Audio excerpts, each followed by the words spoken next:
अस्सलाम वालेकुम, मैं हूं लतीफ़ रहमानी और आज हम देखेंगे जी क्लासिकल एंड ऑपरेंट कंडीशनिंग के दरमियान में डिफरेंस को।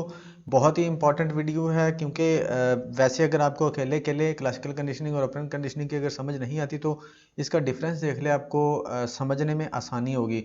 और ज़्यादातर जो आपके टेस्ट होते हैं या एग्ज़ाम होते हैं या आपका कोई क्विज़ वगैरह होता है उसमें इसके डिफरेंस वगैरह ही पूछे जाते हैं क्योंकि ये कॉन्सेप्ट बेसिकली होते हैं जो डिफरेंस होते हैं।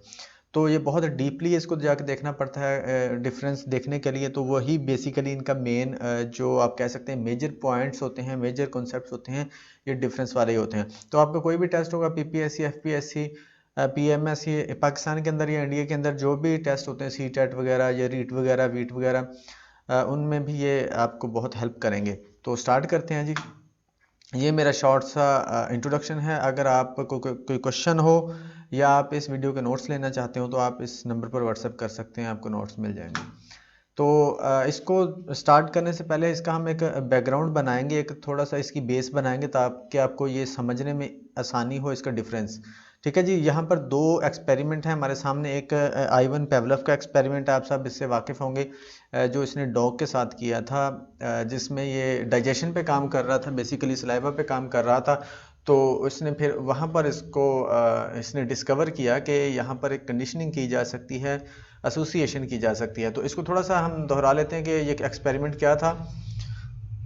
यहाँ पर ऐसा था कि इसने जब ये एक्सपेरिमेंट कर रहा था, डाइजेशन पे काम कर रहा था, तो इसने देखा कि जब खाना पेश किया जाता है, खाना दिया जाता है, डॉग को फूड प्रोवाइड किया जाता है, तो उस वक्त उसके मुंह में सलाइवा क्रिएट होता है। सलाइवा क्रिएट होता है तो उसने देखा, ऐसा करते करते फिर उसने एक देखा कि जो खाना लाने वाला था ना, उसका मुलाजिम था, जो उसका एम्प्लॉय था खाना लाने वाला, जैसे ही उसकी आवाज़, खाना भी उसने नहीं देखा, जैसे ही उसकी आवाज़ सुनता था उसके पैरों की, तो उसके मुंह में सलाइवा क्रिएट होना शुरू हो जाता था। यहाँ वहाँ पर इसने फिर अचानक उसके एक दिमाग में घंटी बजी कि यार यहाँ पर गड़बड़ है कुछ।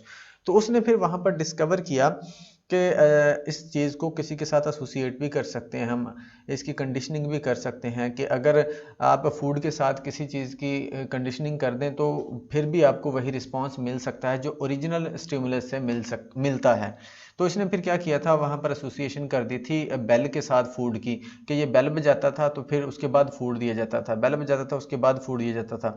तो ऐसे करते करते कुछ दफ़ा उसने एक्सरसाइज की तो फिर डॉग को पता चल गया कि मुझे बेल के बजने पर मुझे फूड मिलता है। तो जैसे ही फिर बेल बजाई जाती थी उसके मुंह में सलाइवा क्रिएट होना शुरू हो जाता था। अभी फूड उसको नहीं दिया, पहले फूड देने से, उसको फूड सामने आने से सलाइवा क्रिएट होता था, लेकिन अब एसोसिएशन हो गई थी बेल के साथ कि बेल जैसे ही बजती थी तो उसके सामने फूड, उसके सॉरी मुंह में सलाइवा क्रिएट होना शुरू हो जाता था। तो इसने देखा कि इस तरह से भी एसोसिएशन करके चीज़ों को लर्न करवाया जा सकता है, बिहेवियर मॉडिफाई किए जा सकते हैं या बिहेवियर लर्न करवाए जा सकते हैं। ठीक है जी। इस स्टोरी को जहन में रखिएगा, एक्सपेरिमेंट को जहन में रखिएगा। दूसरा एक्सपेरिमेंट है जी, बीएफ स्किनर ने जो किया था, रैट के साथ किया था। इसने इसको एक पिंजरे के अंदर बंद कर दिया था और एक लीवर उसके अंदर लगा दिया था। उस लीवर का कनेक्शन था, बाहर जो पड़ा हुआ फूड था, यहाँ पर फूड है जी इसके लिए। अच्छा, उस लीवर का कनेक्शन था। जो रैट है बार बार इधर उधर घूम रहा था, उसको पता था कि उसको सॉरी भूख लगी हुई थी, तो इधर उधर घूम रहा था। तो अचानक उसका जो उसने टच किया लीवर को, तो उसको फिर वो फूड मिल गया। लीवर को टच किया तो दरवाज़ा खुला और उसको फूड प्रोवाइड हो गया। अच्छा, अब इसने क्या किया, कुछ दफ़ा दूसरी दफ़ा फिर इसने इसको पता चल गया था कि मुझे फूड मिलता है यहाँ पर कुछ करने से। तो उसने फिर क्या किया, अगली दफ़ा उसने और जल्दी उस लीवर को दबा दिया। उसके बाद अगली दफ़ा और जल्दी उसने लीवर को दबाया। तो इस तरह वो लर्न कर गया, सीख गया था कि इस लीवर को दबाने से मुझे फूड मिलता है।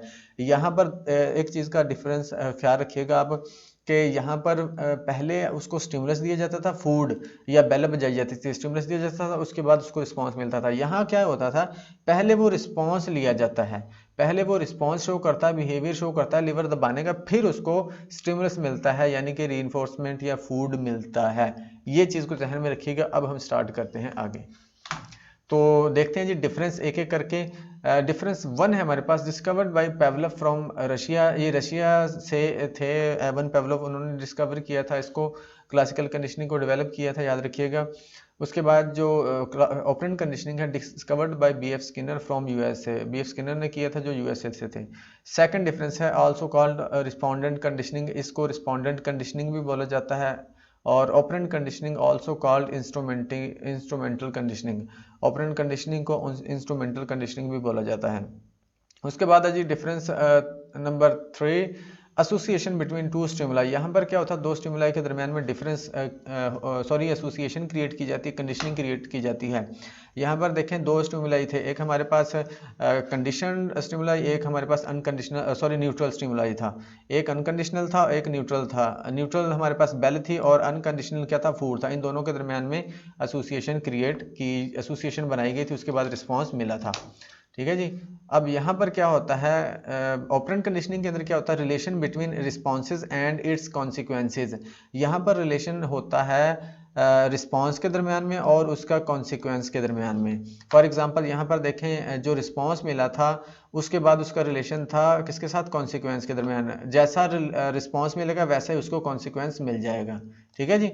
या कॉन्सिक्वेंसेस के बेस पे वो अपना रिस्पॉन्स शो कर रहा था। फॉर एग्जांपल इसके एक एग्जांपल लेता हूँ कि अगर बच्चा अच्छा काम करेगा तो उसको रिवार्ड मिलेगा, अगर बुरा काम करेगा तो उसको पनिशमेंट मिलेगी। तो इन दोनों के दरमियान में ही रिलेशनशिप होता है, रिस्पॉन्स और कॉन्सिक्वेंस के दरमियान में। अगर रिस्पॉन्स अच्छा होगा तो कॉन्सिक्वेंस अच्छा होगा, अगर रिस्पॉन्स अच्छा नहीं होगा तो कॉन्सिक्वेंस भी अच्छा नहीं होगा। ये दोनों वाइस वर्सा भी होते हैं। ठीक है जी।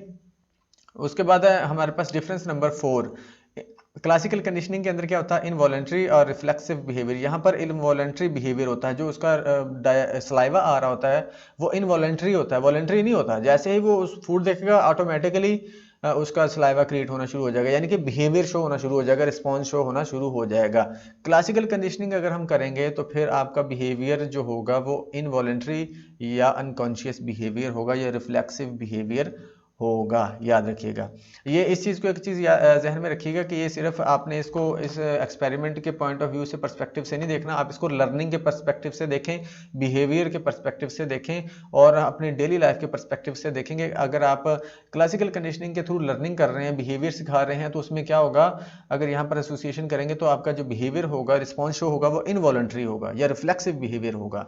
यहाँ पर क्या होगा, ऑपरेंट कंडीशनिंग के अंदर वॉलंटरी बिहेवियर होगा। यहाँ पर हम जानबूझ के बिहेवियर शो कर रहे होते हैं, खुद बिहेवियर शो करते हैं, तो फिर हमें उसका स्टिमुलस मिलता है या रिवॉर्ड मिलता है। ठीक है जी। हमारे पास क्लासिकल कंडीशनिंग के अंदर जो फिफ्थ डिफरेंस है वो है स्टिमुलस कम्स फर्स्ट। ये भी बड़ा इंपॉर्टेंट डिफरेंस है कि जो स्टिमुलस है वो पहले दिया जाता है। जैसे मैंने आपको बोला था ना लास्ट में कि याद रखिएगा, पहले फूड दिया जाएगा, उसके बाद उसका रिस्पॉन्स शो होगा, सलाइवा क्रिएट होगा। ठीक है जी। इसी तरह से लर्निंग के अंदर हम जब भी किसी को कुछ सिखाना चाहते हैं, खासतौर पर स्टूडेंट को कुछ सिखाना चाहते हैं, तो उसको पहले हम स्टिमुलस देंगे कि यार ये ले लो, मतलब ये रिस्पॉन्स ले लो आप, ये रिवार्ड ले लो या ये स्टिमुलस आप लोगे, तो उसके बाद आपको उसी तरह का रिस्पॉन्स मिल जाएगा। इसके अंदर क्या होता है, question number 5 difference operand conditioning के अंदर रिस्पॉन्स और बिहेवियर कम्स फर्स्ट। यहाँ पर रिस्पॉन्स पहले आएगा। ठीक है जी। जैसे हमने पीछे देखा था कि जो रैट है पहले लीवर को दबाएगा, उसके बाद उसको रिवार्ड मिलेगा। सही है, अपना बिहेवियर पहले वो शो करेगा, उसके बाद वो क्या मिलेगा, उसको स्टिमुलस मिलेगा। इसको एस स्टिमुलस रिस्पॉन्स भी कहते हैं और इसको रिस्पॉन्स स्टिमुलस कहते हैं। नीचे मैंने बताया है difference number 6 also called stimulus response conditioning.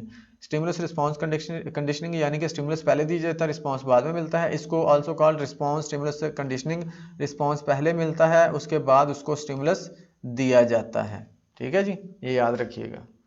Next आगे बढ़ते हैं। हमारा difference number 7 response under control of stimulus और एक्सपेरिमेंटरी। ये भी बड़ा इंपॉर्टेंट है कि यहाँ पर जो रिस्पॉन्स होता है वो अंडर कंट्रोल होता है, यानी कि कंट्रोल कर रहा होता है, या तो आपका स्टिमुलस कंट्रोल कर रहा होता है या आपका एक्सपेरिमेंटर। अगर आप उसको स्टिमुलस दे देंगे तो आपको रिस्पॉन्स मिल जाएगा, अगर नहीं देंगे तो नहीं मिलेगा। या इसको दूसरे पॉइंट ऑफ व्यू से देखते हैं, जैसा आप स्टिमुलस देंगे वैसा आपको रिस्पॉन्स मिल जाएगा, लर्निंग के अंदर, बिहेवियर के अंदर या इस तरह के एक्सपेरिमेंट के अंदर। क्लासिकल कंडीशनिंग की बात हो रही है। ठीक है जी। उसके बाद 7 रिस्पॉन्स ऑपरेंट कंडीशनिंग के अंदर क्या होगा, response under control of organism और इंडिविजुअल। यहाँ पर जो रिस्पॉन्स होगा वो कंट्रोल में होगा इंडिविजुअल के या ऑर्गेनिज्म के, यानी कि इंडिविजुअल के कंट्रोल में होता है बिहेवियर। फॉर एग्जांपल हम बच्चा अगर मतलब बच्चा हमारे मुताबिक रिस्पॉन्स शो कर भी सकता है, नहीं भी कर सकता, उसकी मर्जी है। ये डिपेंड कर रहा होता है इंडिविजुअल पर। ठीक है जी। उसके कंट्रोल में होता है, वो पार्टिसिपेट करना चाहे या ना करना चाहे उसकी मर्जी है, या वो अच्छा करे या बुरा करे उस पर डिपेंड कर रहा होता है। यहाँ पर डिपेंड कर रहा होता है स्टिमुलस के ऊपर। ठीक है जी। आगे बढ़ते हैं, क्योंकि ये इसको एक और तरह से देखते हैं ना कि हम यहाँ पर चूंकि स्टिमुलस पहले दे रहे होते हैं, इसी बेस पे वो डिपेंड कर रहा होता है स्टिमुलस पर। यहाँ पर हम स्टिमुलस बाद में दे रहे होते हैं, इसीलिए वो इंडिविजुअल पर डिपेंड कर रहा होता है कि उसने लेना है या नहीं लेना, या उसने अच्छा लेना है या बुरा लेना है, रीइंफोर्समेंट रिवॉर्ड लेना या पनिशमेंट लेनी है, ये उसी पर डिपेंड करेगा। ठीक है जी, इसको इस पॉइंट ऑफ व्यू से भी ये देखें, इसका कॉन्सेप्ट क्लियर कर लें तो क्वेश्चन आपको फिर जिस तरह से मर्जी पूछा जाए आप रिस्पॉन्स कर सकते हैं। ये देखिए यहाँ से 3-4 चीजें हम बना सकते हैं। जैसे मैंने आपको बोला कि स्टिमुलस और एक्सपेरिमेंटर के दरमियान में, यहाँ पर अकेला स्टिमुलस भी पूछा जा सकता है, एक्सपेरिमेंटर भी पूछा जा सकता है, फिर आपको ये भी पूछा जा सकता है कि कैसे कंट्रोल में होती है स्टिमुलस या एक्सपेरिमेंटर के, तो वो आप बता सकते हैं। ठीक है जी, क्योंकि पहले दिया जाता है इसलिए कंट्रोल में होगा। उसके बाद 8 में आ जाते हैं जी, difference number 8, conditioned and unconditioned stimulus are well defined. यहाँ पर कंडीशनड और unconditioned stimulus are well defined हो गए, यहाँ चीजें डिफाइंड होंगी पहले से। ठीक है जी, उस पहले से डिफाइंड होती हैं, इसलिए हमें पता होता है कि रिस्पॉन्स क्या मिलेगा क्या नहीं मिलेगा। यहाँ पर जो कंडीशनड स्टिमुलस है वो डिफाइंड नहीं होता। ठीक है जी, ऑपरेंट कंडीशनिंग के अंदर जो कंडीशनड स्टिमुलस होता है वो डिफाइंड नहीं होता, इसलिए कि यहाँ हमें बिहेवियर का भी पता नहीं होता कि रिस्पॉन्स कैसा आएगा, सही आएगा या गलत आएगा। ठीक है जी, 9 डिफरेंस है हमारे पास। 1 can't choose to be a part of new behaviour है। यहाँ पर क्या होता है, जो इंडिविजुअल होता है या ऑर्गेनिज्म होता है वो अपने मर्जी से बिहेवियर शो नहीं कर सकता, क्योंकि ये अंडर कंट्रोल होता है एक्सपेरिमेंटर के या स्टिमुलस के। ठीक है जी, वो जैसा उसको स्टिमुलस देंगे या जिस तरह की सेटिंग हम बना लेंगे वैसा ही बिहेवियर शो करेगा। क्योंकि ये रिफ्लेक्सिव होता है और इनवॉलंटरी होता है, तो इसलिए उसके अपने कंट्रोल में नहीं होता कि वो कोई और बिहेवियर शो करे।